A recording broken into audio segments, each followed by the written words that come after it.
Welcome to the T-Pac Arcade. Today's game is Blaster Master for the Nintendo Entertainment System. In this 1988 search-action game from Sunsoft, a boy named Jason has a frog, and now it's a radioactive frog, and there's a cave, and suddenly you're a futuristic tank pilot, I guess. But it doesn't really matter. Let's go rescue your atomic amphibian. Blaster Master has 8 interconnected subterranean areas to explore. Most of the game is a side-scrolling platformer where you control the tank, affectionately named Sophia, shooting down enemies and hopping around various settings, like underwater, factory, ice, and fire zones. You can also exit the tank and explore interior sections with Jason on his own. Here, the gameplay changes to a sort of overhead running gun. The interiors are where you collect ammunition for Sophia, upgrade your gun, and face the area bosses. Everything from brain squids to laser blocks to, a mutant frog? Wait, I thought we were here to save your frog, not blow it to bits. Well, I guess that's what happens when you somehow acquire a souped-up tank and start referring to yourself as the Blaster Master. All allegiances and sentiment are neglected in favor of senseless destruction. Is this game some kind of war fever allegory? I don't know. But defeating the bosses lets you obtain necessary tank upgrades to travel to other sections and blow up even more stuff. Going to Area 2 requires the cannon from Area 1, Area 4 requires the hover boosters from Area 3, Area 6 requires the wall treads from Area 5, you get the idea. And the game is generally non-linear, so the paths to each new area are scattered throughout other sections. They're just inaccessible until you upgrade Sophia. The tank is pretty heavily armed from the outset though. Aside from your standard cannon, you can fire special weapons with limited ammo, like a downward electric beam. To be honest though, I found these almost entirely unnecessary to get through the game, all except for that one section full of floor spikes and robot caterpillars. The only way to run that gauntlet is by fleeing for your life while recklessly firing homing missiles, so it's good to stay well stocked on ammunition.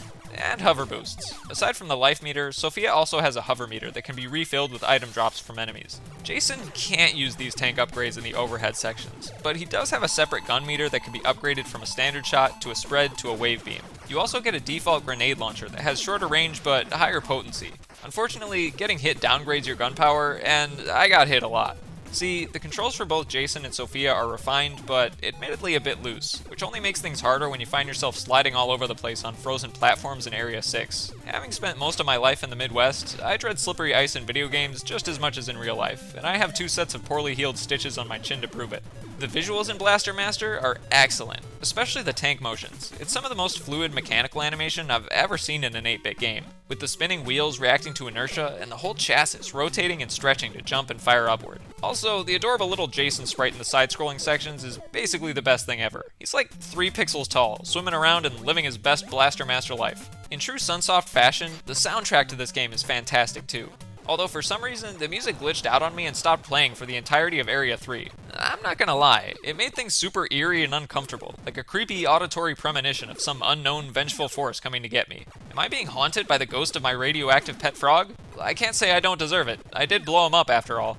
Anyway, as far as difficulty goes, Blaster Master doesn't pull any punches. Everything does a ton of damage, the bosses can be particularly mean, and you only get a few credits. It's also easy to get hopelessly lost hunting for the next area, which is the reason I hate search action games in the first place. I just don't have the patience or skill for stuff like this. But I'm also a dirty cheater, and I'm not afraid to abuse save states and online strategy guides to limp my way to the credits. Blaster Master also has this built-in cheat that happens to be my favorite thing about the game, the pause glitch. It's a well-known exploit where certain bosses just keep taking damage if you pause the game while they're getting hit with a grenade. So you can effectively take them out in one shot if you set things up right. It's like the video game equivalent of running the dishwasher overnight.